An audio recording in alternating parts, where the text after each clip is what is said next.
Brad John, may buntag. So nalang ko'y pangutanan nimo, kabahin aning bibliya ug unsa ni siya katinuod nga pulong sa Dios. So unsa may mong istorya na Brad John? The doctrine that the Bible is the Word of God is only an imposition. The gods of the Jews or the Elohim does not exist.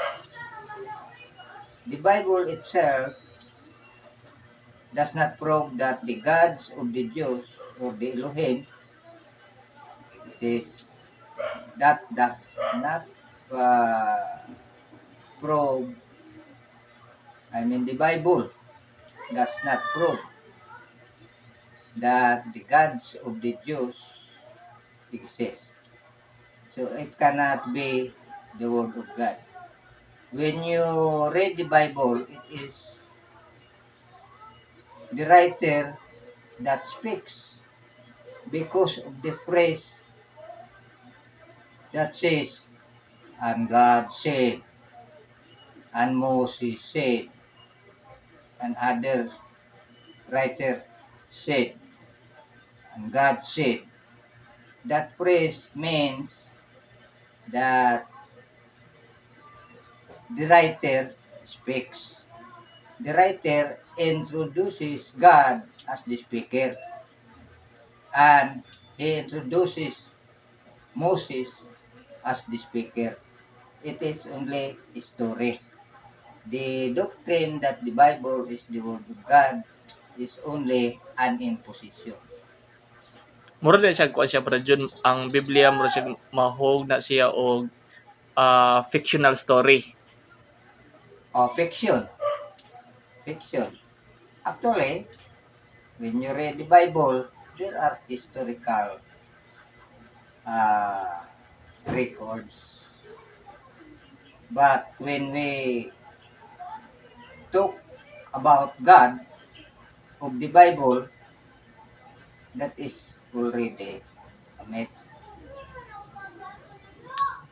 Pero nga naman Brad John nga kasagaran sa itong mga professional mo gamit mag-Biblia labi na sa gobyerno, ang mga presidente before manumpa sa kanang kuan constitution mo gamit mag-Biblia. Ang Biblia may ilang gamiton pagpanumpa at tubangan sa publiko before sila bulingkod sa ilang katungdanan.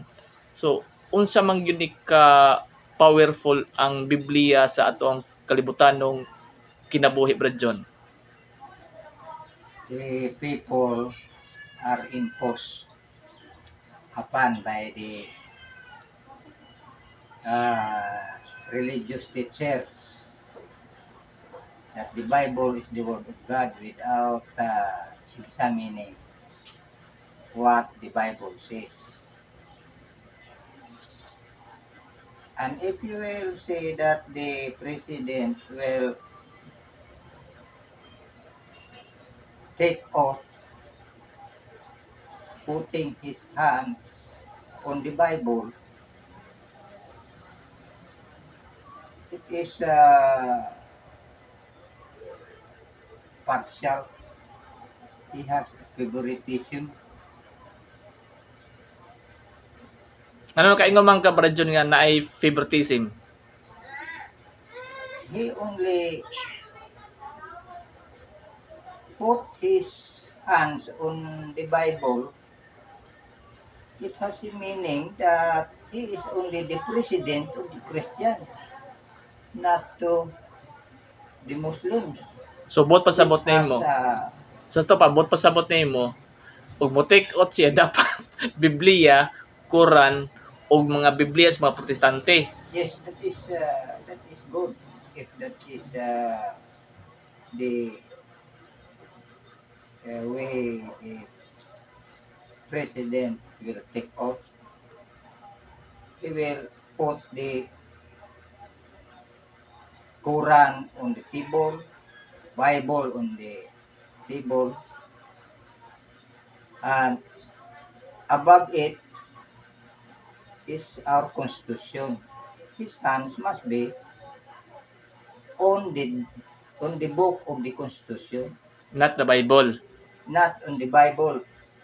All Bibles, whether they are the Bible of the Zoroastrian, the Christian, and the Muslim, will be under the book of our constitution, and his hands will be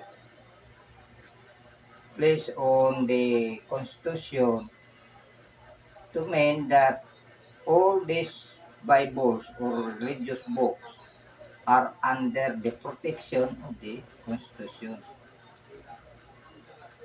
Na no favoritism.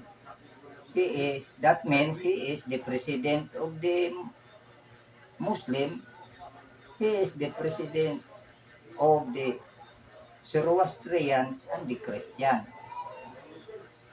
And promise, I will protect and defend the Constitution of the Republic of the Philippines. No protections of the connivance.